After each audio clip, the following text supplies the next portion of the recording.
Okay, so in this video, we're going to be talking about trigonometric substitution, which is our second technique of integration. And I'm just going to read this as we go along. It's very kind of boilerplate. You just got to make sure that you're recognizing what you're seeing when you're seeing it. That's really basically what it boils down to. So, a key idea behind the strategy that we use when we integrate combinations of products of powers of sine x and cosine x involves rewriting these expressions as sums and differences of integrals of the form. And then we have these two forms right here. The integral of sine to the jx cosine x dx, or the integral of cosine jx cosine to the jx sine x of dx. And after rewriting these integrals, we evaluate them using u substitution. So what I want to do is let's just start off with a very basic, straightforward integration. So we're just going to evaluate the integral of cosine cubed x sine x dx, okay? So in order for us to do this, remember, we're just going to use u substitution here. So let's let u equal cosine x. The derivative of that is going to be sine x dx. Please note, sine x dx is right here in your integral, so we can go ahead directly into u substitution, which is great. Oh, you should be yelling at me right now at the screen. It's negative sign, my bad. So anyways, doesn't really matter because what we're going to do is we're going to rewrite this as the integral of negative out front u to the third du. We can directly go into the u substitution here. And when we integrate this, we're going to get negative 1/4 u to the fourth plus c. And then substituting back in cosine x, we get negative 1/4 cosine to the fourth of x plus c. And there is another way to write this answer. All right, I'm going to show you that right now. It's also, you can also write it like this. Negative 1/4 cosine of x to the fourth plus c. In other words, cosine to the fourth of x and then cosine x raised to the fourth power are the same exact thing. Now, this next example is really going to drive home this concept of trigonometric integrals, which is different from just the plain old u substitution of sine and cosine stuff, okay? So with this next example, we're going to integrate cosine squared x times sine cubed x dx, okay? So the idea behind this, all right, is if we were to try to use u substitution, just like we did in the previous example, all right? So if you look, it's kind of similar, but if you were to try to use u substitution here, you would end up failing, all right? Because when you look at both of these, as what I mentioned earlier, all right, when you go to, like, let's say let u equal cosine x and du is going to equal negative sine x dx, all right, we do not have negative sine x dx in the problem. We have sine x to the cubed dx, or to the third power, okay? So that kind of like fails that situation right there. On the flip side, let's say we let u equal sine x. That means du is going to be cosine x dx. Once again, we fail the u substitution part because we have cosine x to the second power times dx, all right? However, if you were kind of thinking a little bit outside the box and you were looking at that first u substitution that I initially did, maybe, just maybe, and hopefully you were looking at this and saying, well, if we let u equal cosine x, du is going to equal negative sine x dx. We actually kind of have that in a way if we were to use a Pythagorean identity. So what we're going to do here is this. First thing we're going to do is we're going to rewrite sine cubed x as sine squared x times sine x dx. And then right here is our Pythagorean identity. So off to the right here in red, remember, sine squared x plus cosine squared x equals 1. Therefore, sine squared x equals 1 minus cosine x, or cosine squared x. Sorry, I'm running out of space here. So we're going to use this identity there and just substitute it in. So when I go ahead and I rewrite everything, so we're going to start off again at the very start. We got the integral of cosine squared x times sine cubed x dx. And we're going to rewrite this as the integral of cosine squared x times sine squared x sine x dx. And then using that substitution in red up above, upper right hand corner of your screen, it's going to be the integral of cosine squared x times 1 minus cosine squared x. There's our Pythagorean identity, times sine x dx. And when you look at this, we're going to let u equal cosine x, and then du equals negative sine x dx. And if I just move that negative over to here, notice that what we're looking for now is strictly sine x dx, which is exactly what we have right here. And that is a beautiful thing, because when we go back and we make our u substitution, we're going to get the integral of u to the second times 1 minus u to the second du with a negative out front. And this is the essence of what we mean by trigonometric integrals. All right? It's being able to recognize all of your I'm sorry, I lost train of thought. Oh, it's being able to recognize all your trigonometric identities. Now, a really, really, really good thing, okay, to check out would be if you go back into, so let's go ahead, let's do this together. So if we go back into Blackboard, so like I said, we're going to do this together. Just going to sign in and everything here.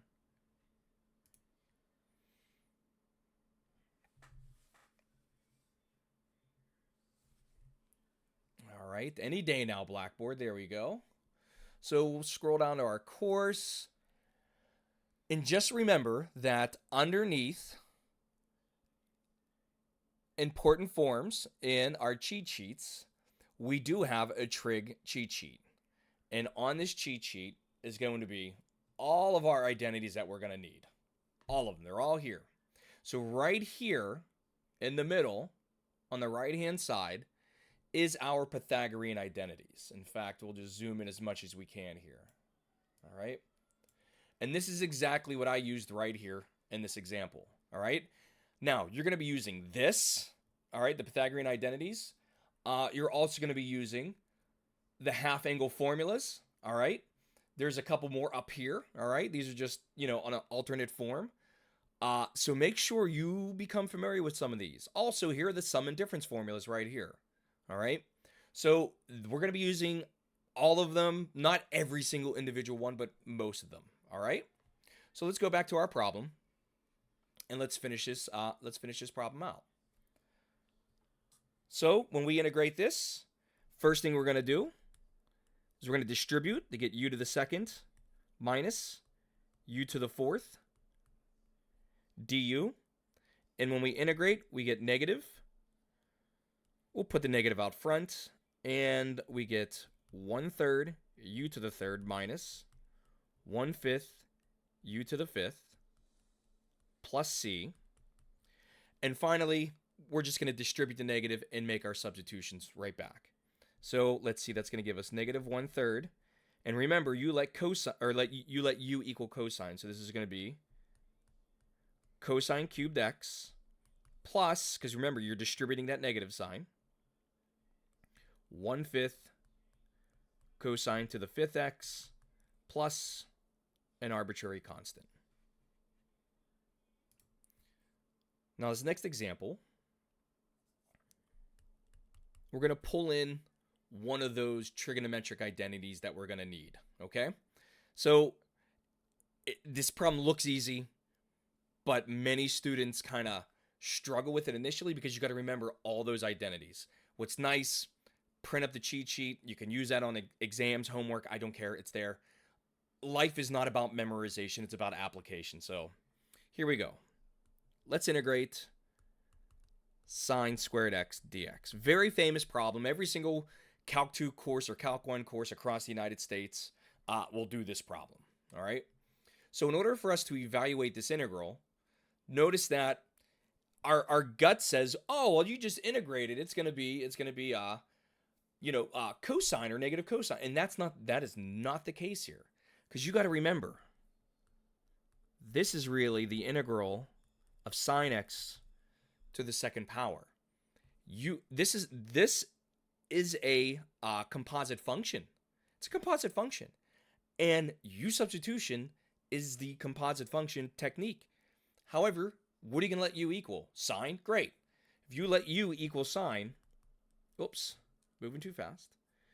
If you let u equal sine x, then du is going to be cosine x dx, which you do not have. That's why u substitution fails. So we are stuck with trying to rewrite this. And what we're going to do is we will rewrite this as sine squared x equals 1/2 minus 1/2 cosine of 2x. And this is one of the half angle formulas right here. All right. In fact, it's the very first one. Sine squared theta equals 1/2 times the quantity 1 minus cosine 2 theta. All I did was just distributed the 1/2 real quick. All right. Because you're going to have to do it anyway, so you might as well just do it. All right. So let's go back to our problem. All right. So we're going to integrate this. So sine squared x dx is going to be equal to the integral of 1/2 minus 1/2 cosine of 2x dx. And when you integrate this, you're going to get 1/2 x minus 1/4 sine of 2x plus c. This right here, and I'll leave this for you to do, just to make sure you remember how to do all this. You're going to have to use substitution there. Okay? So with these two examples here, or three examples, you actually, there's something happening that you might not see. All right? And that's this. With this example right here, we have sine squared x, but most importantly, the sine function is an even power. Then, in this example up here, the cosine function was even, but the sine function was odd. And then in this example, all the way up here at the very top, the cosine function was odd and the sine function was odd, meaning they're exponents. So there is a problem-solving strategy that we can use. So what I'm going to do is pause the video. I'm going to write it all out, and then I'm going to unpause the video, and you'll see everything. All right, so here we are right here. This comes from Paul's online notes directly from our cheat sheet that I uploaded a while ago. All right, so make sure that you have a copy of this by now, because it's going to help out tremendously. So we're going to focus over here on the left-hand side with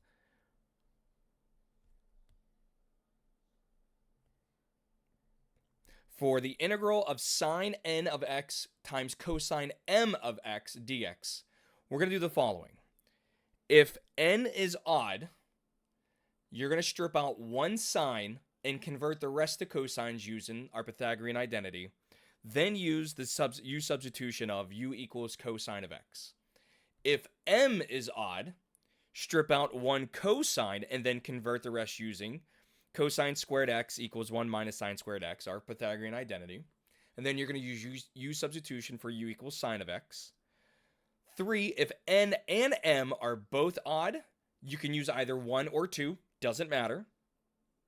And then if n and m are both even, we'll use our double angle or half angle formulas to reduce the integral into a form that can be easily integrated. And then down below here, we've included, I say like I was there with Paul when he was writing all this up. Paul has included all the major identities that you're going to need. Okay, so this tool is extremely powerful, so make sure you're using this. On the other side, we have the integrals of tangent x and secant x, and they are going to be the same exact thing, all right? In the sense that your technique is going to be the exact same. So go ahead, print this up, copy this down, put it on a note card, do what you got to do, but I'm just going to go ahead and I'm going to start using, I'm going to use this with some examples here. So here's our first example. We're going to integrate cosine to the 8th power of x times sine to the 5th power x dx. So the first thing we're going to want to do is look at these exponents. So here, obviously this is even and this is odd. So looking back at our chart up above, let me scroll up here real quick so we can kind of see it. Remember, if n is odd, use option 1. If m is odd, use option 2. Now, really what you're looking for is which one of those exponents is odd. Well, in this case, the sign is odd, which means n is odd. So we're going to be using this technique right here. So I'm going to highlight this for us. So basically, we're going to strip out one of the signs, convert the rest into cosines by using sine squared x sine squared x equals 1 minus cosine squared x. Then use the substitution u equals cosine of x. So let me show you how this is going to work. First thing we do, break off sine of x. So this is going to be the integral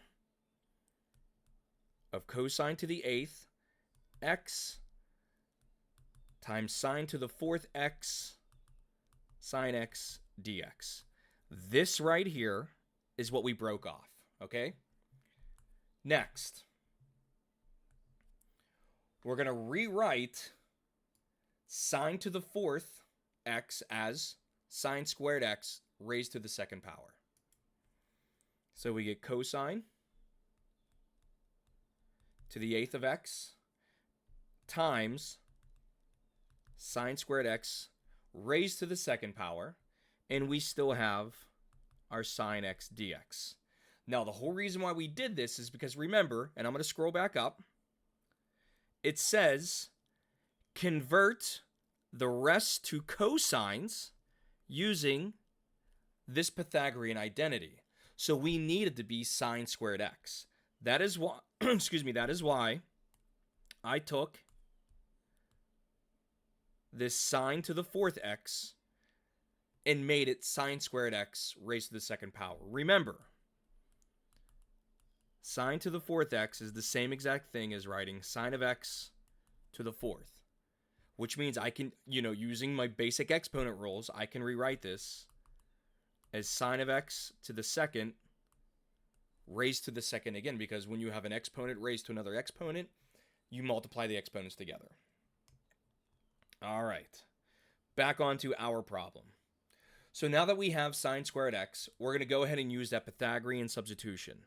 So we get cosine to the 8th of x times 1 minus cosine squared x raised to the 2nd power sine x dx. We're going to go ahead and expand and then distribute. All right. In fact, you know what? Let's wait on that. What I was saying is let's go ahead and expand this, but I think it's better if we just go ahead directly into the u substitution here. So we're going to let u equal cosine x. That comes from the steps. Du, therefore, is going to equal negative sine x dx. I'm going to move the negative over to the left. And now I'm going to go ahead and make my u substitution. Negative out front, u to the 8th times the quantity of 1 minus u to the 2nd raised to the 2nd du. And now I'm going to go ahead and expand and distribute the u to the 8th. So that's going to give me negative outside, integral of u to the 8th minus 2u to the 10th plus u to the 12th du. And now when I integrate, negative out front, 1/9 u to the 8th minus 2 over 11 u to the 11th plus 1/13 u to the 13th plus c. And finally, distributing. And remember, at the very beginning, we let u equal cosine of x. We're going to get negative 1/9. Oh, sorry. That should have been 9. My bad. So we're going to let we're going to distribute, substitute. So we get negative 1/9 cosine to the 9th x plus 2 over 11 cosine to the 11th x plus, minus 1/13 cosine to the 13x plus c. And there's your answer right there. So it's rather lengthy, and there's a lot of substitution, and there's a lot of algebra associated with it. That's why you're just going to take your time. You got to think about what you're doing before you do it. All right? Let's try another one here. Let's integrate sine to the 4th dx. Now, in this example, it's not bad to kind of think of this as sine of x to the, or sine to the 4th x cosine to the 0x, all right, dx. And the reason why I'm kind of bringing this up is because when we go back, and I'm going to scroll up here. When we go back and look at this, all right, what we're looking for is this right here. We're looking for the integral of sine of x times cosine of x. So technically, in this scenario, we have the sine to the 4th, which is even. And like I said, technically, that is cosine to the 0, which is also even as well. So when we think about this problem, since they're both even, we're going to scroll back up. Since n and m are even, we're going to go ahead and use our double angle or the half angle formulas to reduce. It is up to you which one you want to do. Whichever one you find easier, that's the one you go with. So let's scroll back down. We get the integral of sine to the 4th x dx. What I'm going to do is I'm going to rewrite this as sine squared x to the 2nd dx. And I'm going to use a half angle formula. So this is just going to be the integral of the quantity 1/2 minus 1/2 cosine 2x squared dx. Now I'm going to go ahead and expand. So I'm going to expand this right here. So that's going to give me the integral of 1/4 minus 1/2 cosine of 2x plus 1/4 cosine squared of 2x dx. And since this right here is an even power, I'm going to go ahead and rewrite this as the integral of 1/4 minus 1/2 cosine of 2x plus 1/4 times another half angle formula of 1/2 plus 1/2 cosine of 2x times 2, or 4x. Too many parentheses there. Dx. So now, hopefully, going from left to right, and I'm just going to put in little red ones. Notice that this cosine of 2x is raised to the first power, and this cosine of 4x is now raised to the first power, which makes the integration very easily. It's just, like I said, it's a lot of algebra. So let's go ahead and let's just group all of our like terms. Let's make this look real good. So we're going to get the integral of 3/8 minus 1/2 cosine of 2x plus 1/8 cosine of 4x dx. So what I did here, and I'll use my highlighter, here's 1/4, here's 1/4 times 1/2, all right, which is 1/8, and you find a common denominator, you get 3/8. 1/4 times 1/2 is 1/8, so that's right here. So that's all I'm doing is just basic algebra stuff, okay? Now we can go ahead and integrate. We get 3/8 x minus 1/4 sine of 2x plus 1/32 sine of 4x plus c. Like I said, a lot of algebra, but I know you can handle it. So this next example, we're going to use a different identity. So let's go ahead and let's integrate the sine of 5x cosine of 3x dx. Now, instantly, you should be looking at this and going, okay, the sine and the cosine are both odd. So technically, if you go back and you look all the way back up here, since they're both odd, it says, oh, go ahead and use either 1 or 2. But here's the issue.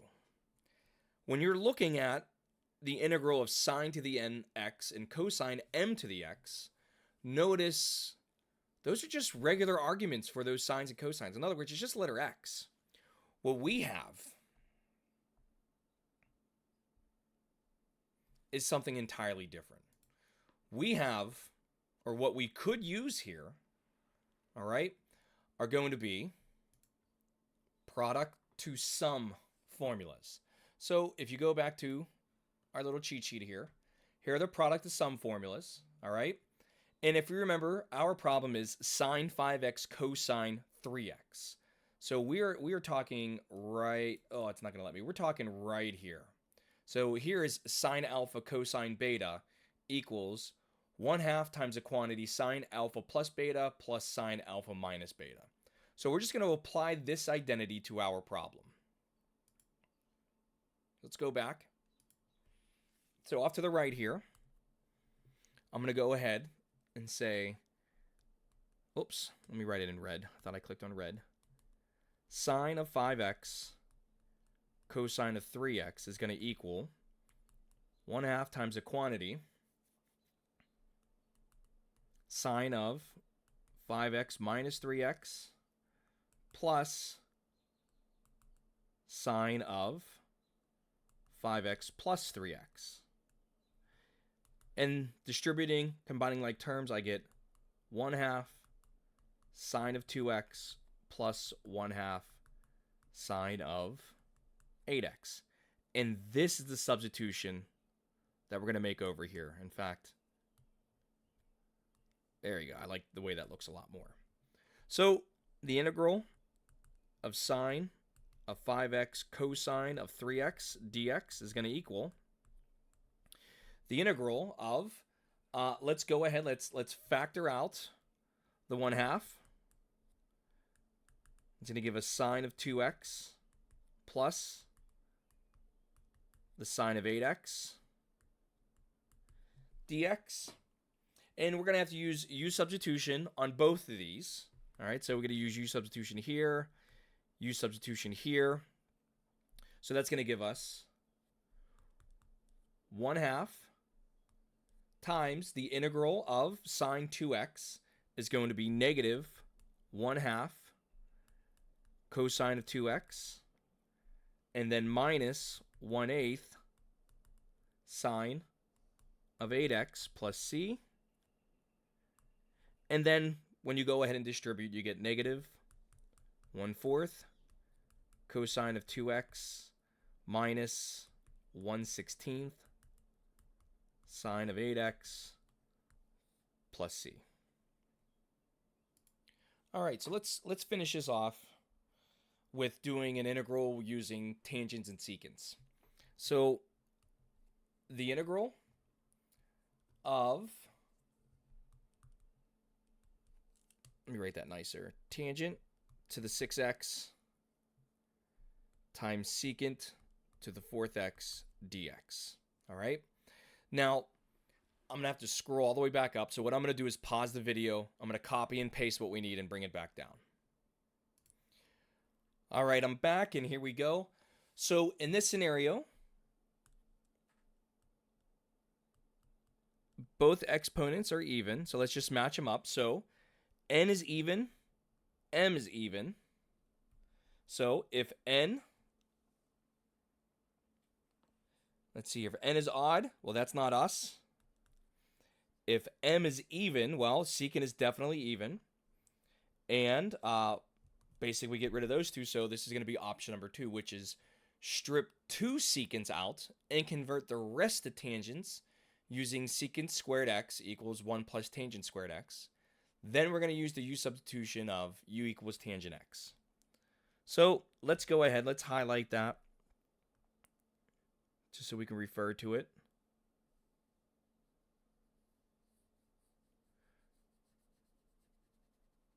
All right, and that's exactly what we're going to do here. So the integral, and it says strip 2 secants out. So tangent to the 6x, secant squared x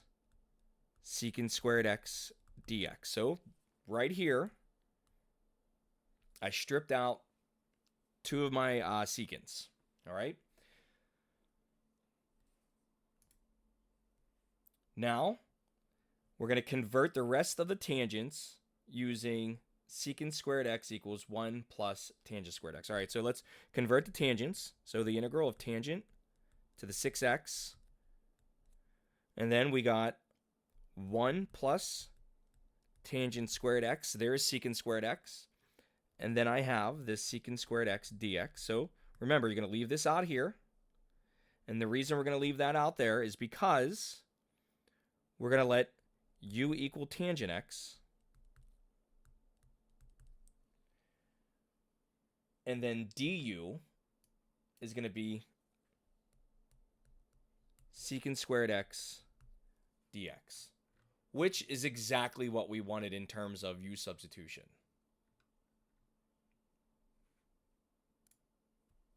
So let's go ahead. Let's do our u substitution. So we get the integral of u to the 6 times the quantity, 1 plus u to the 2nd du. Let's distribute. We get u to the 8th. Actually, sorry. Well, u to the 8th, yeah. U to the 6th plus u to the 8th. I'm moving way too fast, and I need to just slow myself down. Du.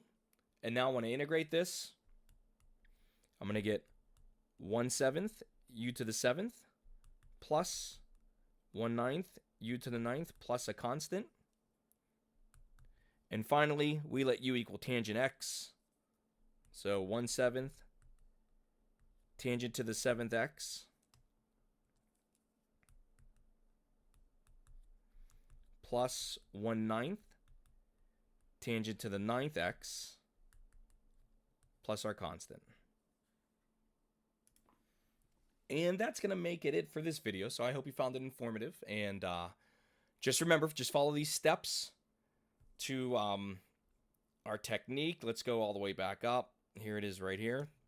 This is like the key right here to this entire section. So good luck. Have fun with the homework. And if you have any questions, just let me know.